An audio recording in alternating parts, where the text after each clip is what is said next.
Back live right here at Pittsburgh CW. It is the Ireland Contracting Nightly Sports Call on Pittsburgh CW, the Bordis and Bordis hotline, which is 412-575-2600. Bob Pompeani. Ron, if you were Dave Hackstall, who would you go with? I go with Peter Mrazek. I have seen enough of Brian Elliott, who was injured, missed 2 months, had surgery. I don't think he's ready to go. You know, we talked to Chris Therien on our radio show. Chris Therien, former defenseman for Philly. Now he's a broadcaster for them. He said they're 150% committed to Elliott coming into the series. I don't know if I change it based on one bad night. Again, I don't know how much chance he had on some of those shots. The first one, the rebound that Russ jumped on, wasn't a real good goal by him. But I'm probably staying with Elliott. Hey, Bob, before we go on, I do want to say something. What's that? It's your birthday today, and I think we should all maybe out there, people in their homes, in their living rooms, their bedrooms, family rooms, wherever they're watching, pause for a minute and sing happy birthday to you, No, we shouldn't do that. Because I appreciate that. The gesture's fine enough. You're a great man. I'm honored to sit next to you, and happy birthday. I hope you have many, many, many more. So do I. Back at you as well. We'd love to be doing this show until we're 90. Wouldn't that be Well, fun? speak for yourself. Line one we go. It's Ron in Latrobe, Pennsylvania. What's up, Ron? How are you? Hi, Bob. Great show. I really appreciate everything you guys do for Pittsburgh sports. Thanks, Ron. Tremendous game for the Pens. Kudos to Murray. And Sid is just phenomenal. I only have one question I want you guys to answer. The little girl that's had the sign in the stands to get a puppy when Sidney got a hat trick, is she ever going to get a puppy? I'll leave that up to you and Ron. You know, I heard. I think so. I think so. She should. She made the sign. Let's hope so. And let's hope the Penguins keep it going. All right. You. I didn't see that sign. How about Ryan Shazier before the game, though? Yeah. You know, down in Lemieux 66 section right there, actually stood up and was leading the Let's Go Pen charge. It was a real cool moment. I have so much respect for that kid. He just keeps fighting and fighting and fighting, doesn't feel sorry for himself. He's out everywhere. He's living his life, and my goodness, I hope he walks normally one day. And it set a nice tone for an already excited building tonight. It really did, and I couldn't agree more with what you said there. He's just been one of those guys who wants to live a transparent life. He lets you know what he's going through, where he is, how he's progressing. He has not given up on his dream of playing football again. I would advise him against that, just given what he's gone through, but that's his goal, and that'll drive him. If that's the motivational chip he needs, so be it. Will Nathan on Twitter at KDPomp at Ron Cook PG says, what do you guys think about Broussard tonight? Did he look 100%? I thought he made a beautiful pass on the stick again, so I thought he played well. Ron, you? Yeah, I mean, he didn't get a lot of minutes. I don't even know what it finished up.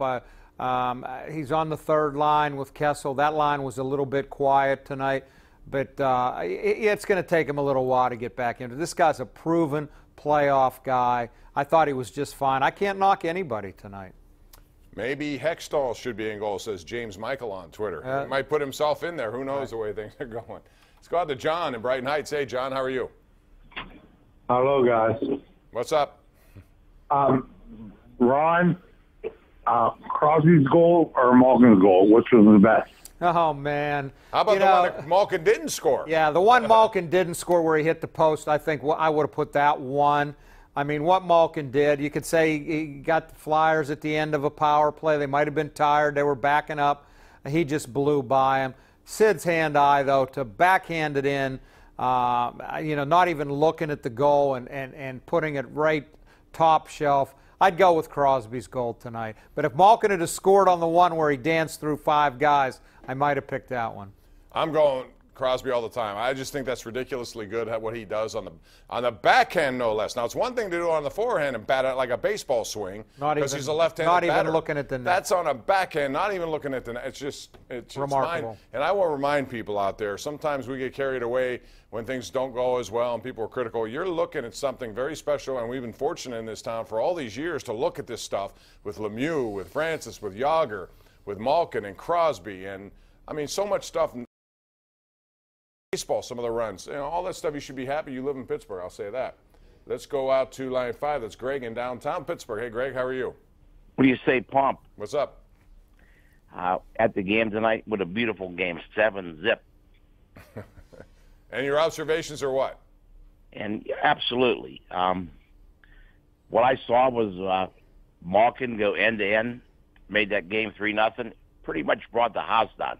Yeah, especially because all I he just was. wanted to say was, you know, whether I'm crossing the street going to the Gold Gym or wherever, I hear all the naysayers down there.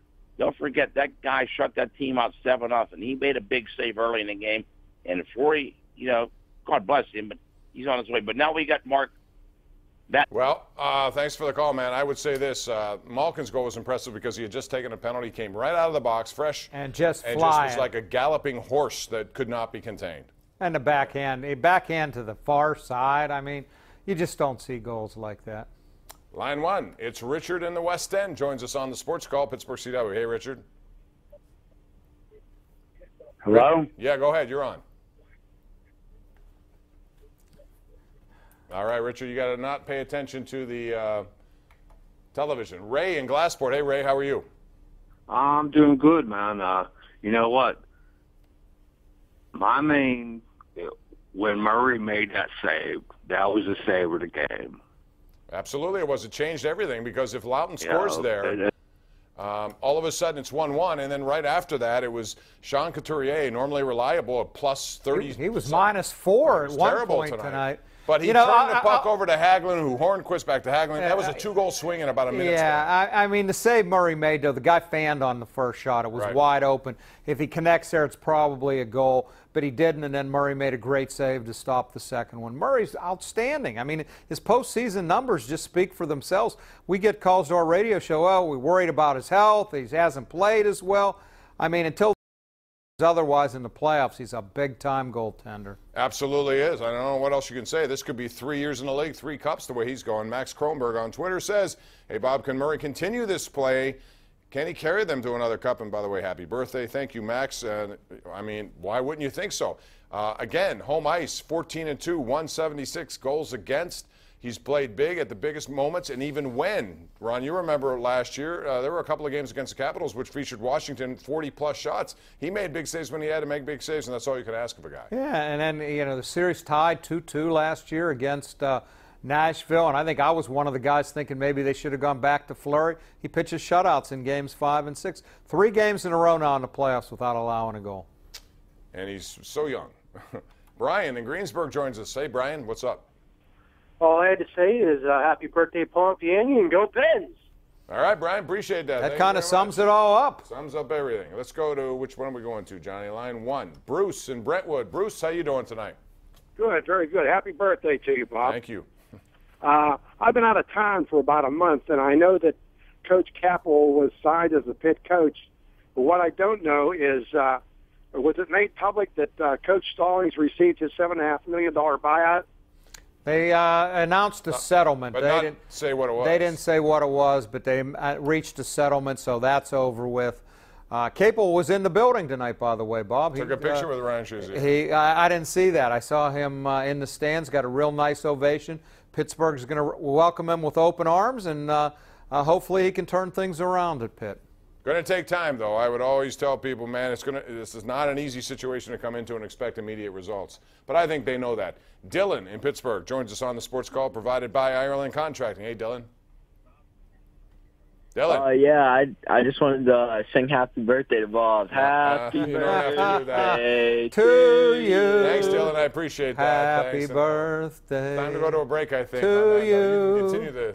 Happy birthday, We'll be back with more dear of this Bob. wonderful 30-minute program right after this. Happy on Pittsburgh birthday to you.